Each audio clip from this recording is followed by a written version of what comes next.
यीशु के भाई याकूब के बारे में बाइबल हमें क्या बताती है?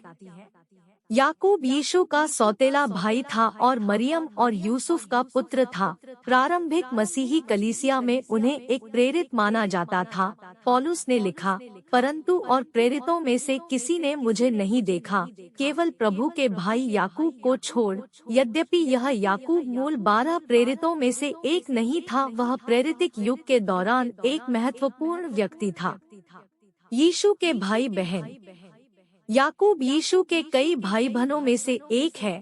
मरकुस ने लिखा, क्या यह वही बड़ी नहीं जो मरियम का पुत्र और याकूब और योसेस और यहूदा और शमौन का भाई है?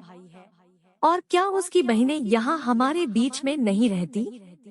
इसलिए उन्होंने उसके विषय में ठोकर खाई। जेम्स का नाम उल्लेखित भाई बहनों की प्रत्येक सूची में सबसे पहले आता है, जो इंगित करता है कि वह संभवतः सबसे बड़ा था। सुसमाचारों में याकूब का अप्रत्यक्ष रूप से केवल कुछ ही बार उल्लेख किया गया है। ऐसा प्रतीत होता है कि यीशु के भाई इस बात से आश्वस्त नहीं थे कि वह अपनी प्रारंभिक सेवकाई के दौरान मसीहा था। यूहन्ना ने लिखा, क्योंकि न तो उसके भाइयों ने उस पर विश्वास किया। यूहन्ना 7:05। याकूब भी यीशु के उन भाइयों में से एक हो सकता है जिन्होंने उसके कार्य को बाधित करने का प्रयास किया। 46 जब वह भीड़ से बातें कर ही रहा था, तो देखो, उसकी माता और भाई बाहर खड़े थे और उससे बातें करना चाहते थे। 47 किसी ने उससे कहा, देख, तेरी माता और तेरे भाई बाहर खड़े हैं और तुझसे बातें करना चाहते हैं। 48 यह सुन उसने कहने वाले को उत्तर दिया, कौन है मेरी माता? 49 और कौन है मेरे भाई? और अपने चेलों की ओर अपना हाथ बढ़ाकर कहा, देखो, मेरी माता और मेरे भाई ये हैं। याकूब का हृदय परिवर्तन। क्रूस पर चढ़ाए जाने के बाद याकूब यीशु के पुनरुत्थान के शुरुआती गवाहों में से एक था। इसका तात्पर्य यह है कि वह अपनी मृत्यु और पुनरुत्थान के ठीक पहले या बाद में यीशु में विश्वास करने वाला बन गया। याकूब को प्रारंभिक मसीही कलीसिया में सेवकाई के रूप में दर्ज किया गया है और वह उन विश्वासियों के समूह का हिस्सा था जिन्होंने ऊपरी कक्ष में पवित्र आत्मा के उंडेले जाने के लिए प्रार्थना की थी। इस प्रकार वह पहले पेंतेकुस्त का हिस्सा होता। उस समय के बाद से यरूशलेम की कलीसिया के भीतर याकूब की हैसियत बढ़ने लगी। पौलुस के लेखन में उसका दर्ज लेख। पौलुस आगे याकूब को उन व्यक्तियों में से एक होने के रूप में वर्णित करता है जिन्हें जी उठे हुए मसीह ने स्वयं को दिखाया। पौलुस उसे एक प्रेरित के रूप में भी संदर्भित करता है।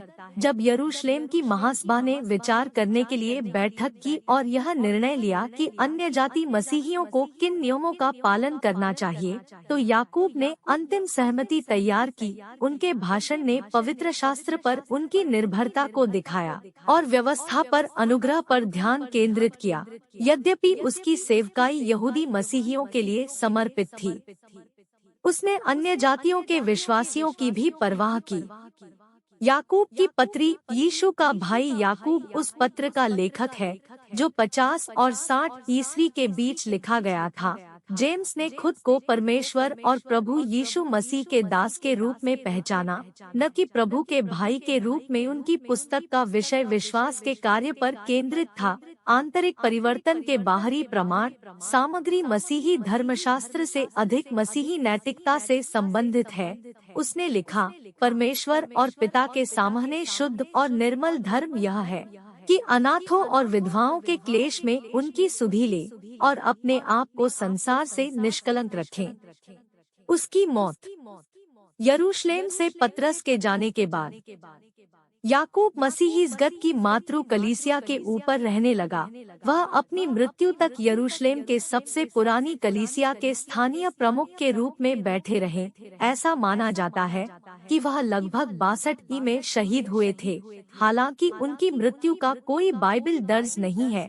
बताया जा रहा है कि पत्थर मारकर उसकी हत्या की गई। यद्यपि याकूब एक शहीद के रूप में मर गया, उसकी स्मृति एक ऐसे व्यक्ति के रूप में जीवित है जो परमेश्वर के पुत्र का एक वफादार सेवक था। उनके प्रसिद्ध शब्द मसीही कलीसिया के लिए प्रोत्साहन का एक स्रोत है। 700 है भाइयों, प्रभु के आगमन तक धीरज धरो, देखो गृहस्थ पृथ्वी के बहुमूल्य फल की आशा रखता हुआ प्रथम और अंतिम वर्षा होने तक धीरज धरता है। 8 तुम भी धीरज धरो और अपने हृदय को दृढ़ करो, क्योंकि प्रभु का शुभागमन निकट है।